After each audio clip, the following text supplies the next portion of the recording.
Trust and integrity are crucial for spiritual leaders. Proverbs chapter 11 verse 3 says, "The integrity of the upright guides them, but the crookedness of the treacherous destroys them." This highlights how important honesty and moral uprightness are for those who guide others in faith. Without trust, followers cannot fully embrace the teachings and support that spiritual leaders provide. Spiritual leaders, like pastors, must cultivate a relationship of trust with their congregation. This involves being transparent, consistent, and reliable. When a leader demonstrates integrity, it reassures the followers that their spiritual journey is being guided with genuine care and honesty. Trust is not just given, it is earned through actions and words. It is calm, not loud, respectful, not imposing. Integrity involves making difficult choices, often in the face of temptation or adversity. For spiritual leaders, this means upholding ethical standards even when it is challenging. By doing so, they set an example for their congregation, showing that faith is not just about belief, but also about living a life that reflects those beliefs. Ephesians chapter 6 verses 10 to 12 remind us of the connection between the physical and spiritual realms. Finally, be strong in the Lord and in the strength of his might. Put on the whole armor of God, that you may be able to stand against the schemes of the devil. For we do not wrestle against flesh and blood, but against the rulers, against the authorities, against the cosmic powers over this present darkness, against the spiritual forces of evil in the heavenly places. This passage underscores that our struggles are not just physical, but also spiritual. Spiritual leaders help their followers navigate these challenges by providing guidance and support. They teach their congregation to recognize and resist spiritual threats using faith as their armor. Understanding the spiritual dimension of life helps believers stay vigilant and strong. It encourages them to look beyond the material world and recognize the deeper, often unseen battles they face. Spiritual leaders play a pivotal role in this by interpreting scripture and offering practical advice on how to apply these teachings in everyday life. In this way, the relationship between the physical and spiritual realms is interwoven.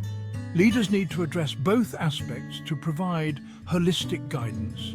By doing so, they help their followers lead balanced, purposeful lives rooted in spiritual strength. Humans are inherently social beings, as noted in Ecclesiastes chapter 4, verses 9 to 12. Two are better than one because they have a good reward for their toil. For if they fall, one will lift up his fellow. But woe to him who is alone when he falls and has not another to lift him up. Again, if two lie together, they keep warm. But how can one keep warm alone? And though a man might prevail against one who is alone, two will withstand him. A threefold cord is not quickly broken. This passage highlights the importance of community and support. Spiritual leaders often serve as the nucleus of such communities, fostering connections among members. They provide a sense of belonging and mutual support, essential for spiritual and emotional well-being. In times of need, having a supportive community can make all the difference.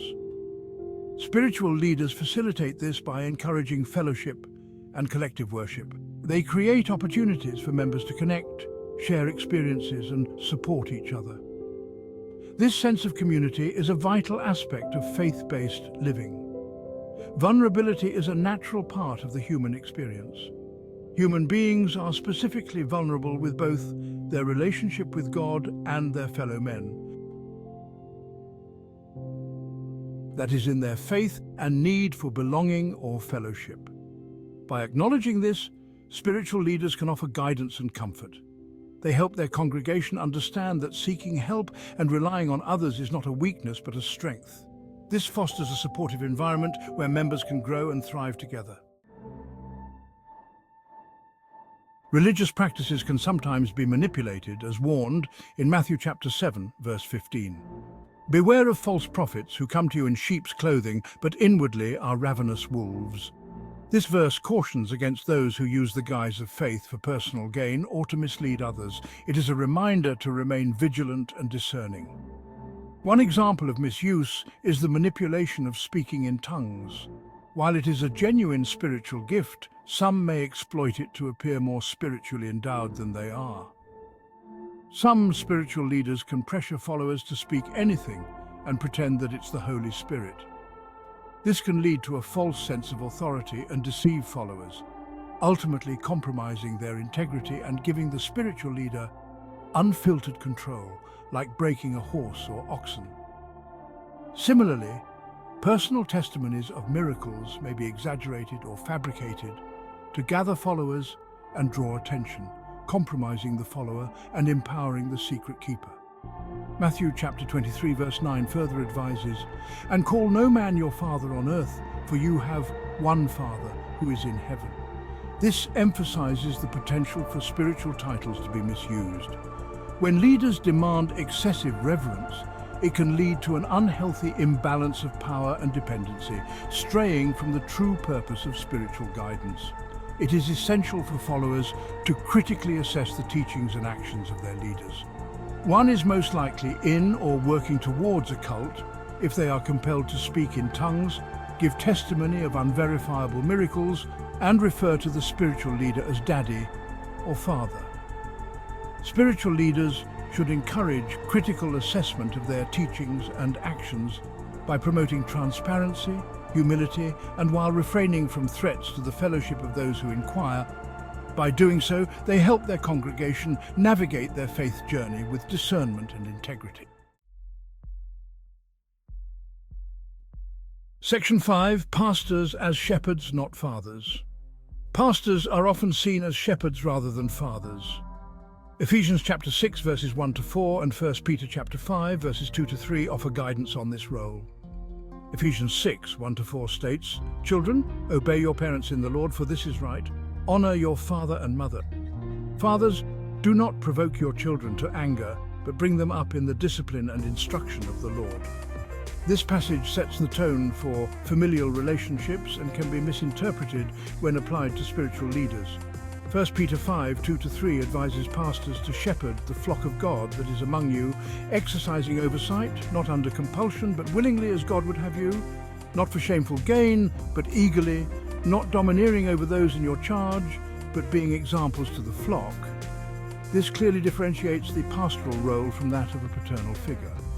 Shepherds guide, protect and serve, leading by example rather than authority. The term father implies a level of authority and control that can be problematic in a spiritual context. Spiritual leaders are meant to guide and support, not dominate. This distinction is crucial for maintaining healthy, respectful relationships within the faith community. By viewing pastors as shepherds, we can better appreciate their role in nurturing and guiding their congregation. This approach fosters an environment of mutual respect and support, essential for spiritual growth. Section 6. Variance in denominational views. Different denominations have varied views on calling pastors father. In some traditions, such as Roman Catholicism, the title father is commonly used. This reflects a long-standing tradition and a specific understanding of spiritual leadership. However, in other denominations, this practice is avoided to prevent any confusion or misuse of authority. The use of titles can significantly impact the dynamics within a congregation. When spiritual leaders are given titles that imply a higher level of authority, it can create a hierarchical structure. This can sometimes lead to an imbalance of power and a shift away from the servant leadership model. In Protestant denominations, there is often a preference for titles like pastor or reverend, emphasizing the shepherding role. This aligns with the idea that spiritual leaders are guides and mentors, not paternal figures. It promotes a more egalitarian approach within the faith community. Understanding these differences can help foster respect and unity among various faith traditions. It also encourages a deeper reflection on the true purpose of spiritual leadership and how best to support and guide believers.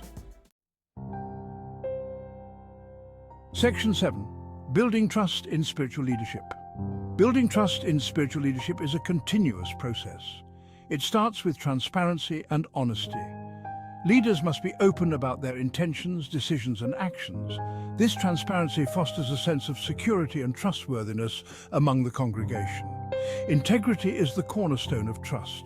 Leaders need to demonstrate consistency between their words and actions. When they live by the principles they preach, it reinforces their credibility. This consistency builds a solid foundation of trust that can withstand challenges and doubts. Regular communication is also vital. Leaders should engage with their congregation frequently, addressing concerns, sharing updates, and offering support. This ongoing dialogue helps to build a strong relationship based on mutual respect and understanding.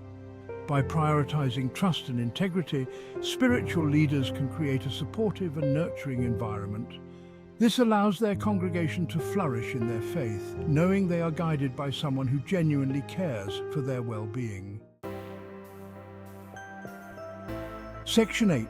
Integrity as the foundation of faith. Integrity is not just vital for leaders, but for every believer. It is about living a life that aligns with one's values and beliefs. When spiritual leaders exemplify integrity, it sets a powerful example for their followers. It shows that faith is not just about words, but about actions. For leaders, integrity involves making ethical decisions. Even when it is difficult, it means being accountable for their actions and learning from their mistakes. This accountability fosters a culture of trust and respect within the congregation. Believers are encouraged to practice integrity in their daily lives. This involves being honest, ethical, and consistent in their actions. When they see their leaders upholding these values, it inspires them to do the same. It creates a ripple effect, strengthening the entire faith community. Integrity is the bedrock of a strong, vibrant faith community. It builds trust, fosters mutual respect, and guides believers on their spiritual journey. By prioritizing integrity, spiritual leaders can help their congregation grow in faith and righteousness. Section 9. The role of guidance in spiritual leadership. Guidance is a key aspect of spiritual leadership.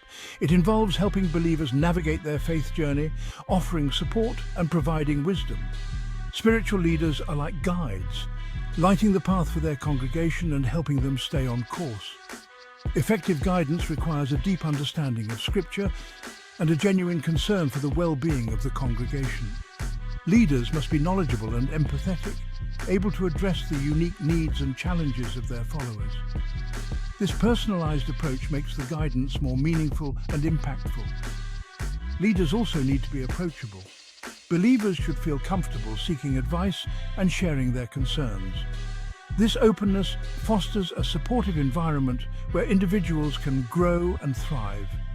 Leaders must be patient and compassionate, willing to listen and offer constructive guidance.